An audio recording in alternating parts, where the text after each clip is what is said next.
What is up, hiking friends? I am at Indian Grave Gap,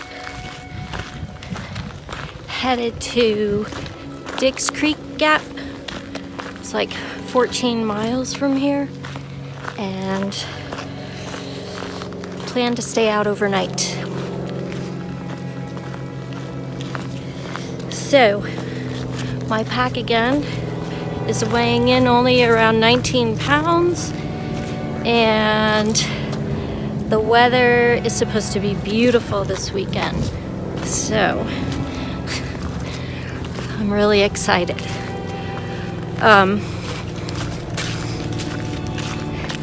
I have taped up my left knee for IT band issues, and I have taped up my arch on my right foot for heel pain issues, and hopefully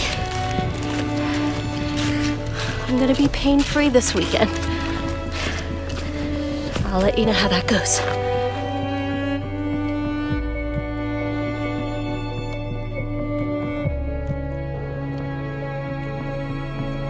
I just passed another hiker who's also on his way to Dix Creek, but he's trying to do it and get there by today. And looks like he came from Unicoi Gap, so that's a pretty long trek in one day. I forgot to ask him if he was a section hiker or a through hiker. Anyway,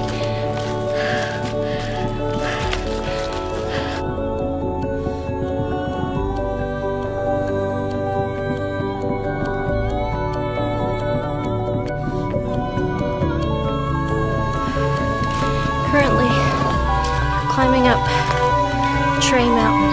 Apparently, there used to be a dairy farm in this clearing, which is hard to believe because it's way up on a mountain.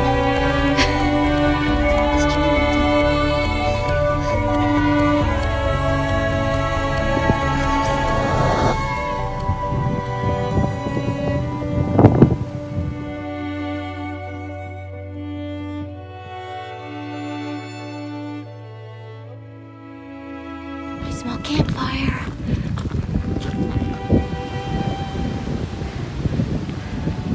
I guess it's a good place for car camping. I am still hiking up to the top of Trey Mountain, and I just ran into a couple of section hikers and had some trail magic. The woman gave me a hand warmer. She said it's still warm. It should be warm for like another 2 hours. So it's chilly out here. I bet you it's in the 30s. It's cold. That is ice.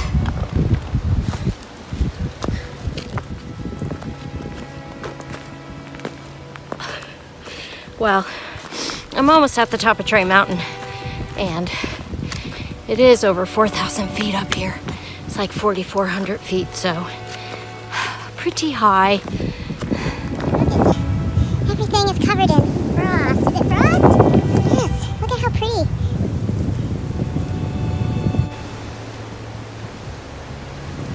Never seen anything so magnificent.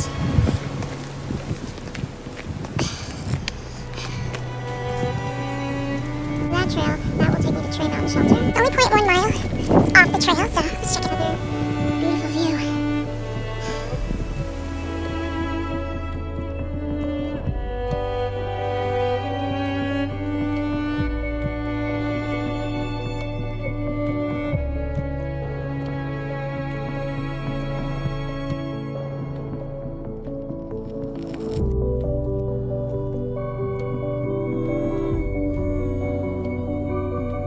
Since I have to go back the way I came, I figured I'd stop and have a snack and get some water.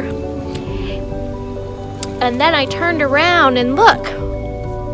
There's some kind of a structure. Can't believe people built things up here to live up here.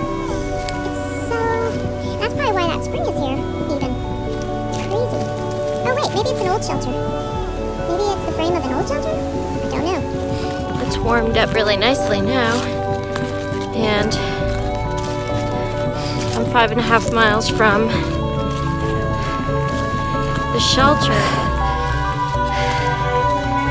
And I went through Steel Trap Gap and forgot to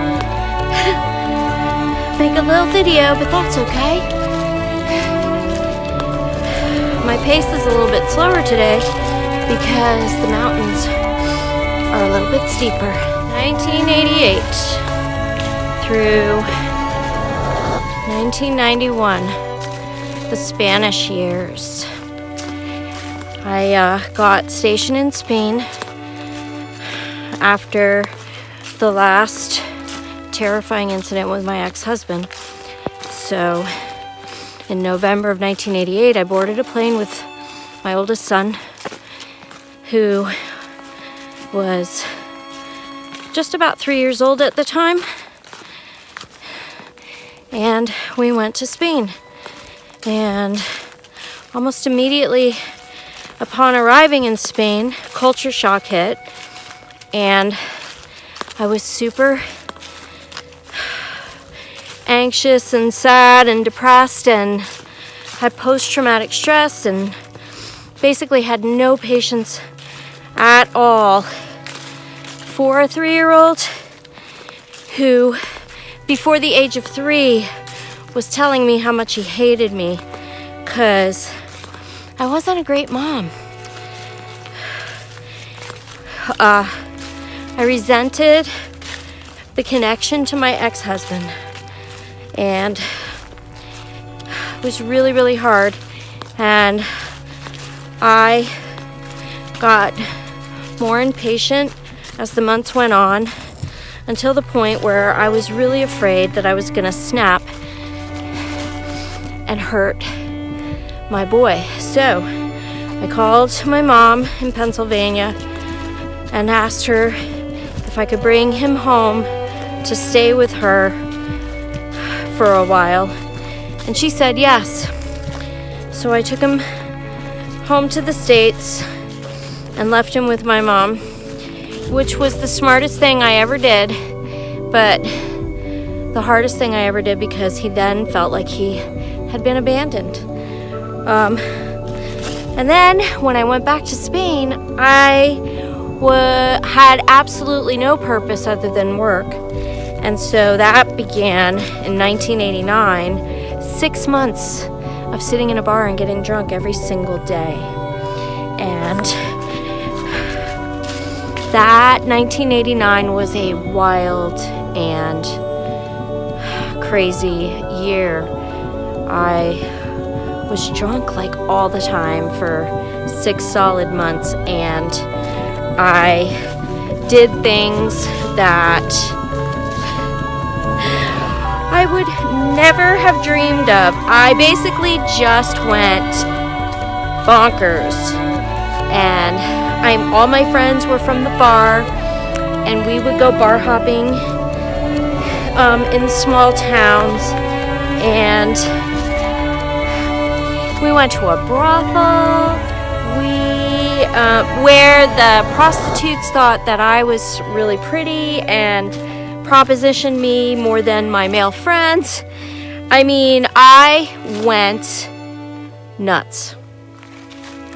And the thing that finally snapped me out of it was getting this patient. So I was probably only like 25 at the time, maybe.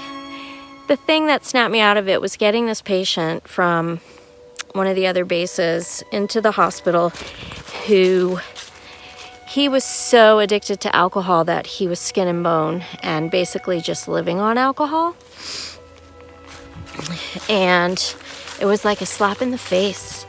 It was like the God I was not speaking to smacked me in the face and said, "Wake up." And I walked down the hall and talked to the base psychiatrist, who immediately prescribed antidepressants for me. and I quit drinking right then and there that time. Well, at least the binge drinking and the everyday drinking, and started on antidepressants. And for the first time in a long time, I felt like the sun came out and I could see. And gosh, that doesn't even get us through all of the Spanish airs, but that's got to be it for today. Stay tuned for the Spanish Years Part 2. There is a way that seems right to a man, but its end is the way to death. Proverbs 16, verse 25. The word of the Lord. It's absolutely true and given to us in love. Right, okay. I'm at the swag of the Blue Ridge, which means I'm right between Tray Mountain and Dismal Mountain. I wonder why it's so dismal. Does it feel sad? I mean, why?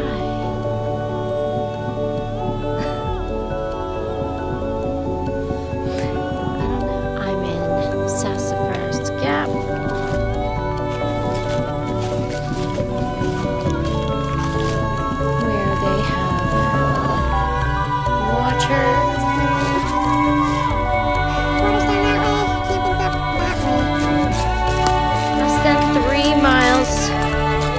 The shelter. I'm leaving the Tray Mountain Wilderness. I believe I have arrived at a step and some kind of camping, and yeah, there's a blue blaze that goes, I don't know, down that way. Swallow Creek Wilderness Management Area. So I believe that goes down to water that way. I guess technically I could stop here. I've come about 9 miles already, but I feel like I want to just go to Deep Creek, or not Deep Creek, Deep Gap, and because it's early, it's only like 2:30, so it's too early to stop for me. It's just too early. It's 2:40. The next 1 mile up to Kelly Knob is a butt kicker. It's at least 800 feet of elevation gain. 700 or 800. It's 2:40. I'll come back when I get to the top and let you know how long it took me. This could take a while. I made it to the top of Kelly Knob, and it took 40 minutes. That's not bad at all, because it was steep. Look at this view. Wow. It is 3:20. Deep Gap Shelter is 0.9 miles away. My IT band, I think, is done for the day. For sure is done for the day. I do think taping it has helped somewhat. Oh, yeah.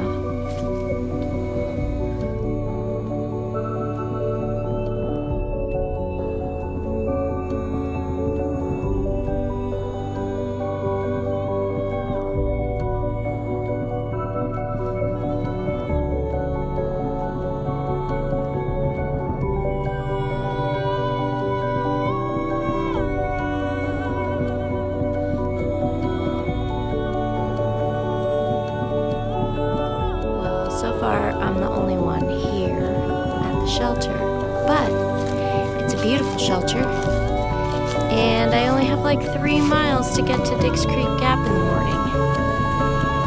Got my tent pitched. I'm gonna sleep in my tent tonight because it's dry, and it's warmer sleeping in the tent, so change into my jammies and get cooking and get my house all ready to go. And I'm just wanting you to know that I'm in a chipmunk voice because I talk too much in these videos. But I like the chipmunk voice, or it's like the helium voice, chipmunk voice. The sun is going down.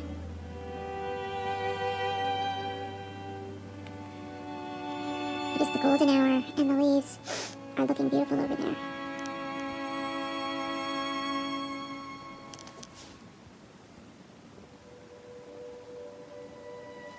I have had ramen noodles with bacon bits and cheese for supper, and I'm drinking coffee now, a warm beverage, and it's after 6, and the sun is setting in like 20 minutes or 25 minutes or something. Nobody's come to the shelter, just me and the squirrels and the mice. That's okay. 3 miles to Dix Creek Gap. I'm gonna say goodnight, and I will see you all in the morning.